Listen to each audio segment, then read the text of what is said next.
Hello guys, इस video में हम डिस्कस करेंगे डिज़ाइन ऑफ स्टील स्ट्रक्चर के objective questions from question number 121 to question number 130। Question number 121, if a uniform beam shown in figure 13.3 has the plastic moment capacity MP for span AB and 0.9 MP for span BC, the correct virtual work equation is given by। एक प्रोप्ड कैंटिलीवर्ड beam आपको given है, उसके लिए आपको virtual work equation बताना है क्या होगी। इससे पहले वाले क्वेश्चन में हमने जो पहले वाला वीडियो था क्वेश्चन नंबर 111 से 120, उसमें हमने वर्चुअल वर्क प्रिंसिपल देखा था क्या है, और एक क्वेश्चन भी हमने किया था जहाँ पर पॉइंट लोड की जगह क्या है, यूडीएल था। प्रोप्ड कैंटिलीवर बीम थी और यूडीएल था वहाँ पर, तो उसके लिए हमने वर्चुअल वर्क इक्वेशन देखी थी। यहाँ पर हम पॉइंट लोड के लिए देख लेते हैं। यह आपको क्वेश्चन में यहाँ पर मैकेनिज्म दिया है, लेकिन यदि नहीं दिया होता तो हम किस तरीके से ये एंगल निकालते, 2θ/3। यदि हमने इस एंगल को थीटा एज्यूम कर लिया तो ये कैसे निकालेंगे देख लेते हैं। यहाँ पर वर्चुअल डिस्प्लेसमेंट हमने यहाँ पर दे दिया डेल्टा, ये एंगल थीटा है। क्वेश्चन में आपको मोमेंट दिया हुआ प्लास्टिक मोमेंट ए बी का कितना है MP और बी सी का कितना है 0.9 MP। सी पर ऑलरेडी हिंज है, ठीक है।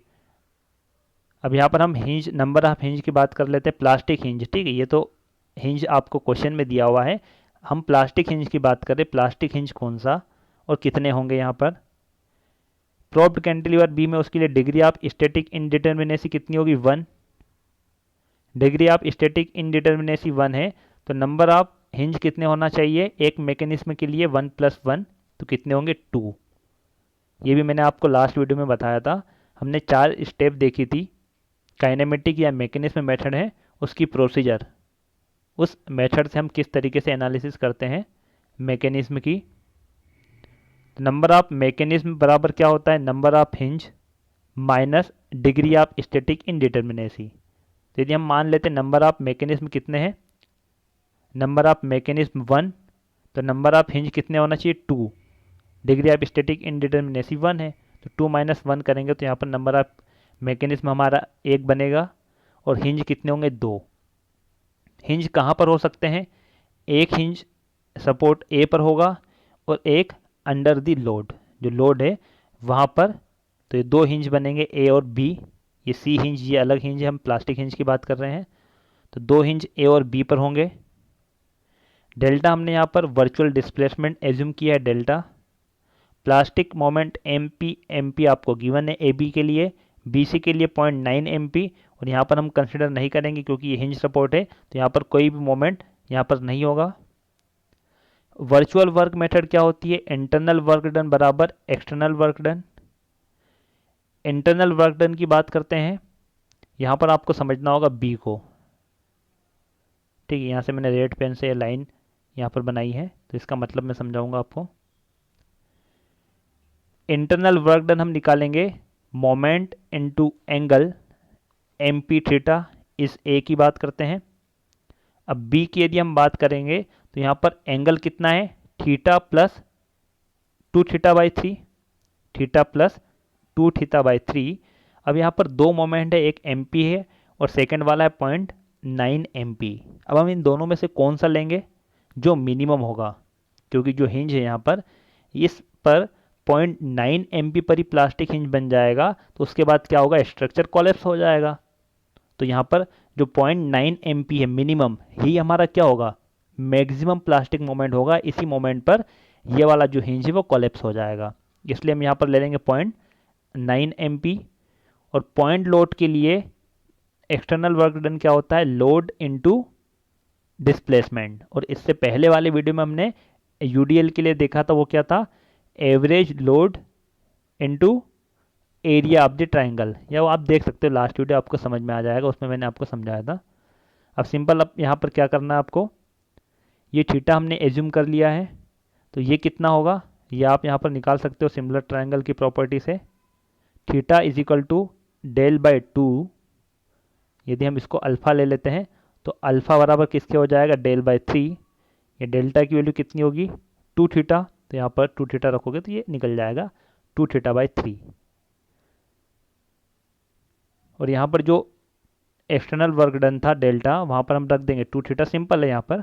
तो ये इक्वेशन आपकी बनेगी वर्चुअल वर्क प्रिंसिपल से हम जो इक्वेशन निकालेंगे, virtual work equation. Question number 121, option C is correct.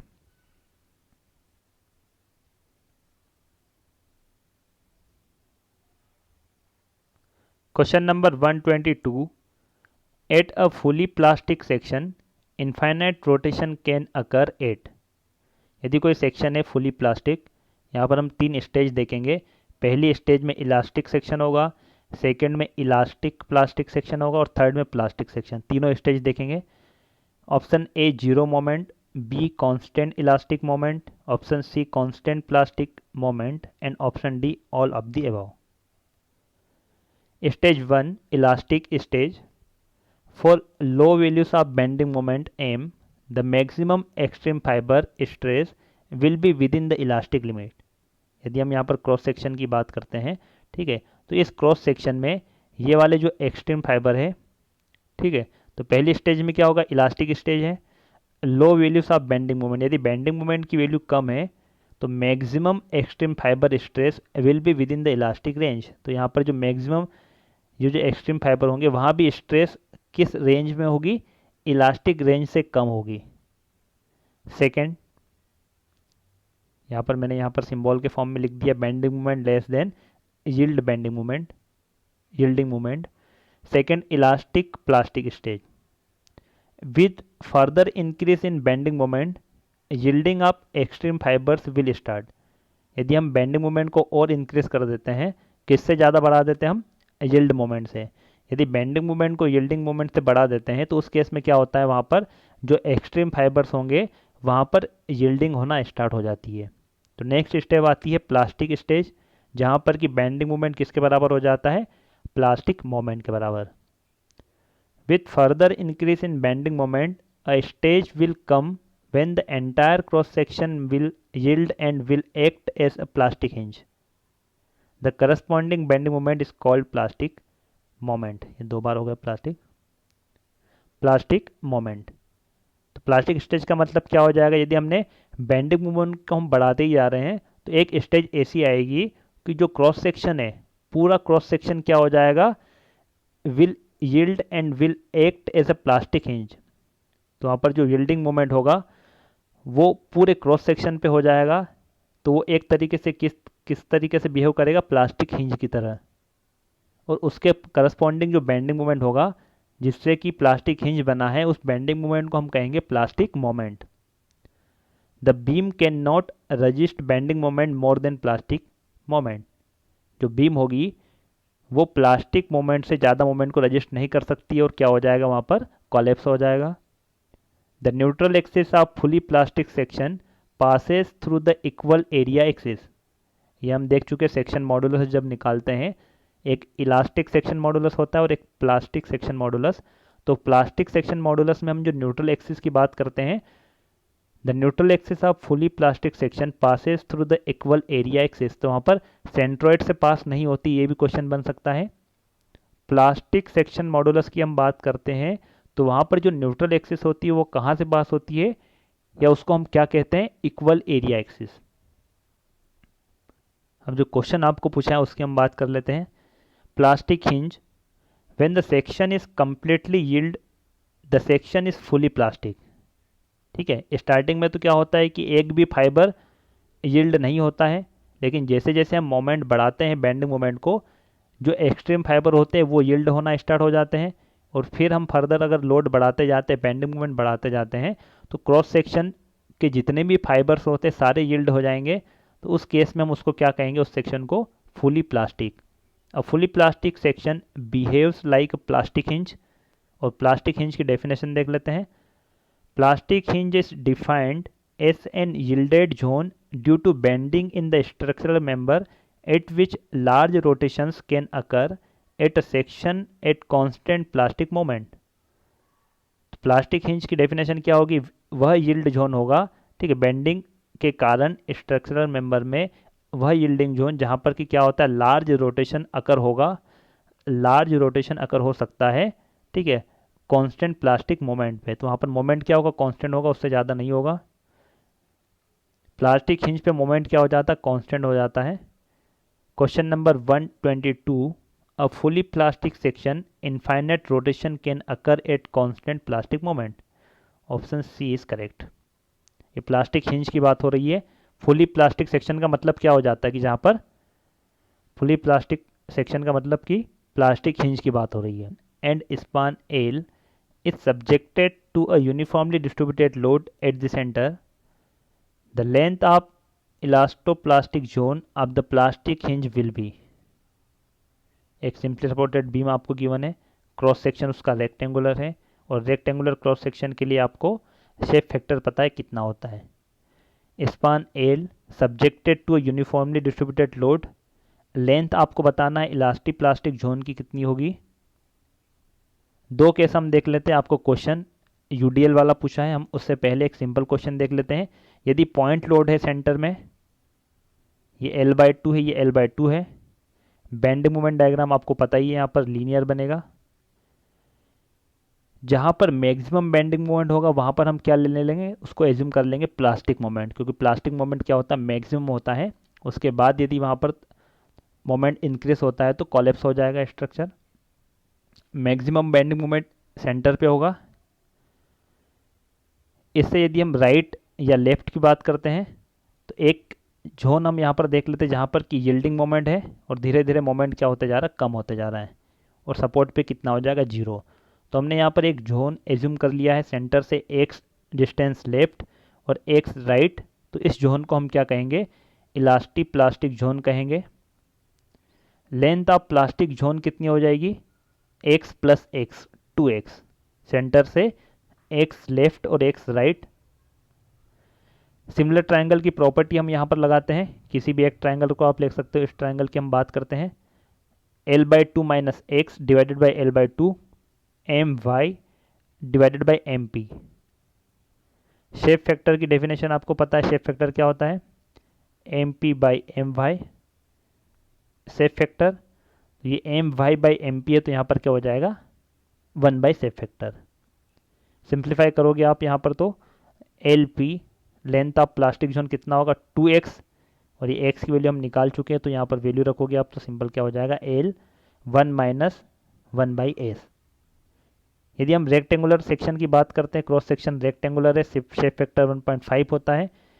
यहाँ पर s की जगह आप 1.5 रखोगे इक्वेशन में।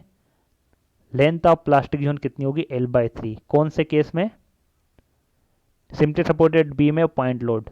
सेकेंड केस हम देख लेते जो कि आपको क्वेश्चन में पूछा गया है, सिंपली सपोर्टेड बीम, यूडीएल है, बेंडिंग मोमेंट यहाँ पर पैराबोलिक बनेगा, सेंटर पर मैक्सिमम बेंडिंग मोमेंट है तो हमने एमपी एज्यूम कर लिया।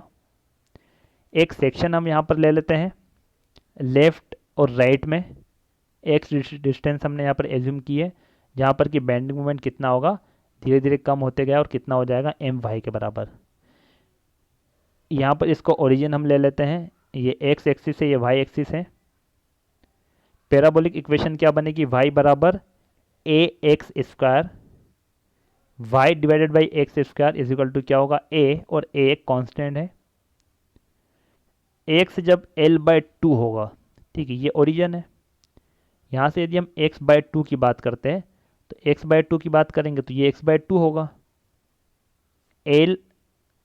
x जब L/2 होगा तो y किसके बराबर होगा, MP के बराबर। ठीक है, आप देख सकते हो यहाँ पर x जब L/2 होगा तो y कितना होगा, MP के बराबर होगा।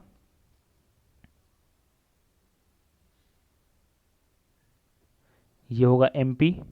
सेकेंड कंडीशन यहाँ पर है x बराबर x। ठीक है, यदि ये ओरिजिन है, यहाँ से हम x डिस्टेंस देखते हैं, मतलब इसकी बात कर रहे हैं, तो x डिस्टेंस पे y कितना होगा, y होगा यहाँ से यहाँ तक, मतलब MP से हम माइनस कर देंगे My, ये हो जाएगा y। अब इसको हम रख देते हैं इक्वेशन में, इस इक्वेशन में हम रख देते हैं, यदि हम कांस्टेंट ले लेते हैं डायरेक्टली प्रोपोर्शनल टू कांस्टेंट, तो y divided by x², y MP, ठीक है, ये MP है, तो x कितना हो जाएगा, L/2, Y M P minus Y है तो एक्स कितना होगा X square.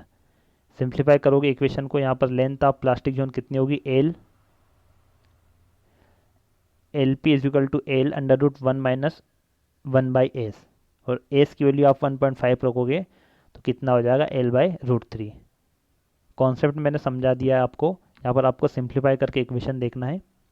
Question number 123 option B is correct. और ए किसके लिए होगा, सिंपली सपोर्टेड बीम और वहाँ पर पॉइंट लोड होगा तो ऑप्शन ए हमारा करेक्ट होगा।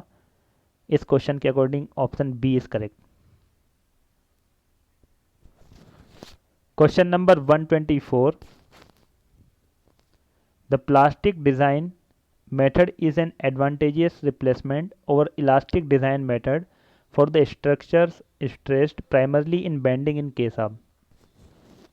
यदि हम प्लास्टिक डिज़ाइन की बात करते हैं और इलास्टिक डिज़ाइन, तो प्लास्टिक डिज़ाइन से हमें फ़ायदा कब होगा, जब स्ट्रक्चर पर किस टाइप की लोडिंग हो और किस टाइप का स्ट्रक्चर हो।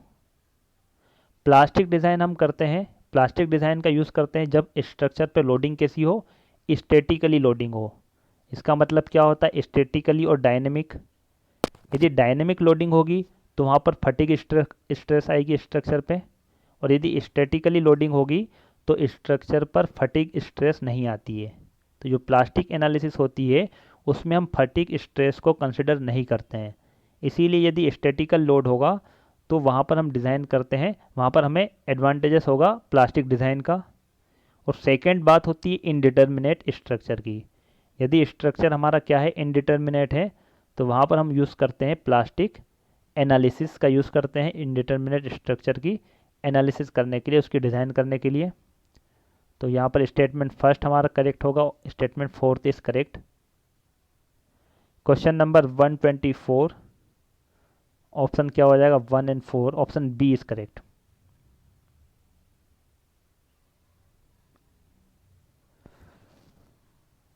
Question number 125, as per IS 800 in the plastic design which of the following pairs are correctly matched।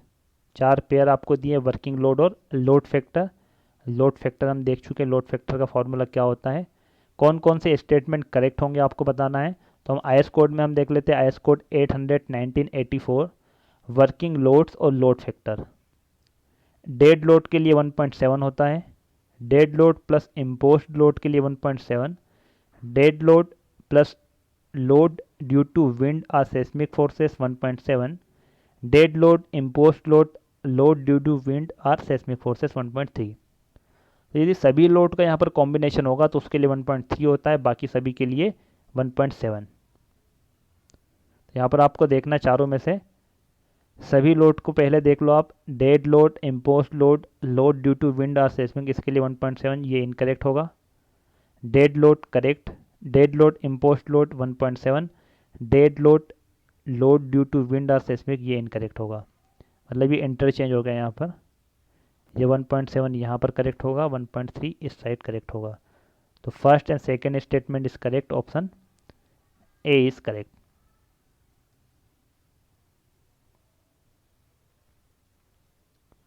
Question number 126, the shape factor of an isosceles triangle.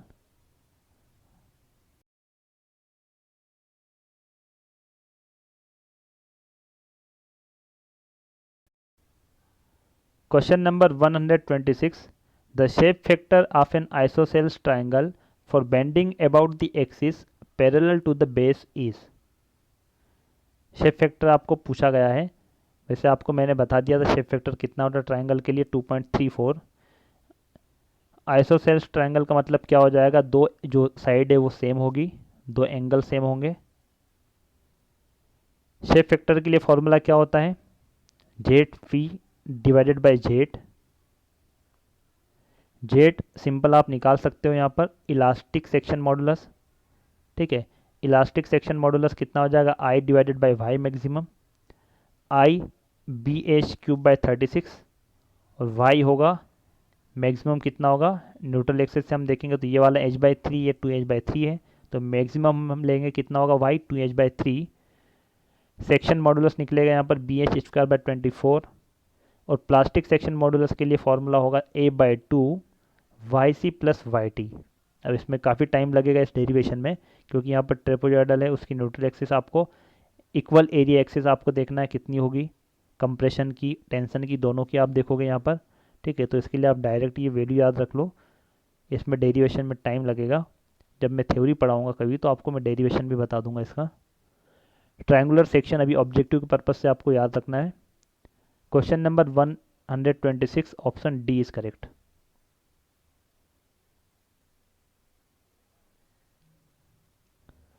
Question number 127, in case of plastic design the calculated maximum shear capacity of a beam as per IS 800 shall B.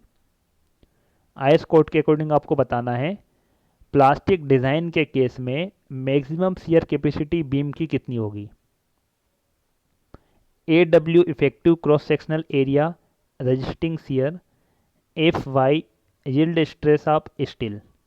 तो IS code की हम बात करते हैं, IS code 800 1984 close number 9.2.7।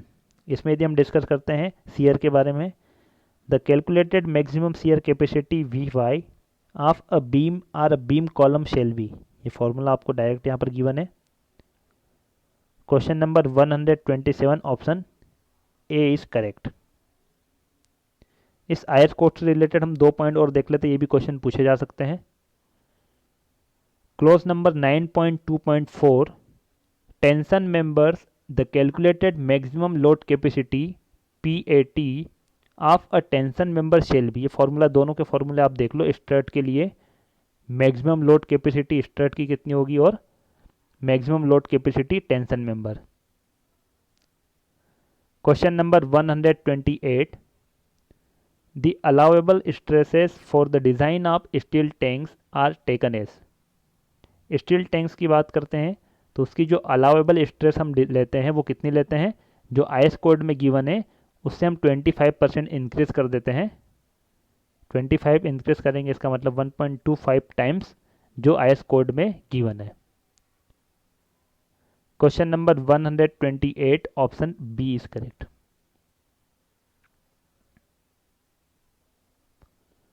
Question number 129, the minimum thickness of a steel plate which is directly exposed to weather and is not accessible for cleaning and repainting should be।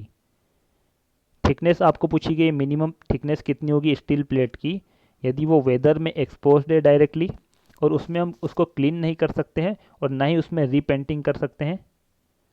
इस type का हम question कर चुके हैं। Answer क्या होगा यहाँ पर, सी करेक्ट होगा। एक बार और हम इसको डिस्कस कर लेते हैं। IS code close number 3.8.2 steel work directly exposed to weather where the steel is directly exposed to weather and is fully accessible for cleaning and repainting the thickness shall be not less than 6 mm। यदि accessible है, उसको हम clean कर सकते हैं, repainting कर सकते हैं, तो थिकनेस हम 6 mm रखेंगे minimum. Where the steel is directly exposed to weather and is not accessible for cleaning and repainting the thickness shall not be less than 8 mm। ठीक है, ये दोनों वैल्यू आपको याद रखना है और सिंपल कॉन्सेप्ट है। यदि पेंटिंग कर सकते हैं तो हम थिकनेस क्या रखेंगे, कम रखेंगे, क्योंकि उसको पेंटिंग कर लेंगे तो उसकी लाइफ बढ़ जाएगी। लेकिन यदि उसको पेंटिंग और क्लीन नहीं कर सकते हैं स्टील प्लेट को, तो थिकनेस हमें क्या करना पड़ेगा, बढ़ाना पड़ेगा। कितनी, 2 mm। This provision do not apply to the web of Indian standard rolled steel joints and channels are the packings। ठीक, ये प्रोविजन अप्लाई नहीं होंगे Indian standard rolled steel joints में, जॉइस्ट एंड चैनल में। नेक्स्ट देखते हैं, steel work directly exposed to weather the thickness of steel in main members not directly exposed to weather shall not be less than 6 mm। यदि exposed नहीं है weather में और उसको हम पेंटिंग भी नहीं कर रहे, क्लीन भी नहीं कर पा रहे, तो उस केस में हम 6 mm थिकनेस रखेंगे। और क्लीन कर सकते हैं, पेंटिंग भी कर सकते हैं, फिर भी हम 6 mm, यहाँ पर दोनों के लिए 6 mm रहेगी। Next, the thickness of steel in secondary members, उसके लिए कितना होगा, 4.5 से कम नहीं होना चाहिए। तो 2 केस आप देख सकते हो। Steel work not directly expose to weather, तो मेन मेंबर के लिए 6 mm और सेकेंडरी मेंबर के लिए 4.5 mm। Next question, last question है question number 130। The moment of inertia of the pair of vertical stiffeners about the centre line of the web should not be less than. Moment of inertia आपको पूछा गया है, vertical स्टिफनर्स हैं, pair में है, centre line के about आपको पूछा गया, centre line of the web. तो इसके बारे में हम डिस्कस नहीं करेंगे ज़्यादा, क्योंकि मैंने स्टिफनर्स आपको बताएं स्टिफनर्स क्या होते हैं, वर्टिकल स्टिफनर्स, ट्रांसफ़र, हॉरिजॉन्टल, सब हम देख चुके हैं स्टिफनर्स के बारे में। तो यदि आप कंटिन्यू वीडियो देख रहे हो तो आपको समझ में आएगा स्टिफनर्स क्या होता है। यहाँ पर हमें जो क्वेश्चन में पूछा गया उसको डायरेक्ट हम देख लेते हैं, एस कोड से फॉर्मूला क्या होता है। Vertical stiffeners, IS code 800 1984। Vertical stiffeners, where vertical stiffeners are required, they shall be provided throughout the length of the girder at a distance apart not greater than 1.5 d and not less than 0.33 d। तो ये एक range भी आपको याद रखना, distance कितनी होना चाहिए। गर्डर क्या होता है ये भी हम पढ़ चुके हैं। where d is the depth as defined as 6.4.2 definition 1, ये इस कोड में दिया हुआ है डेफिनेशन 1 में। ठीक है, डायरेक्ट हम यहाँ पर फॉर्मूला यदि देखेंगे तो कितना होता है, moment of inertia not less than 1.5 D cube T cube और सी की पावर कितनी है 2। देख सकते हो डी क्यूब टी क्यूब और सी की पावर कितनी है 2, और इनकी मीनिंग्स यहाँ पर गिवन है। Question number 130, option C is correct. T यहाँ पर minimum required thickness of the web, C maximum permitted clear distance between vertical stiffeners for thickness T. ठीक है फ्रेंड्स, स्टिफनर्स वगैरह मैंने आपको सब पढ़ा दिया, स्टिफनर्स क्या होता है, गर्डर क्या होती है, वर्टिकल, हॉरिजॉन्टल, ये सब पढ़ चुके हम। Thank you for watching friends. Video अच्छा लगा तो लाइक कीजिए, कमेंट कीजिए, वीडियो को शेयर कीजिए, चैनल पर नए तो चैनल को सब्सक्राइब कीजिए, जिससे कि आपको लेटेस्ट वीडियो मिल सके। Thank you for watching.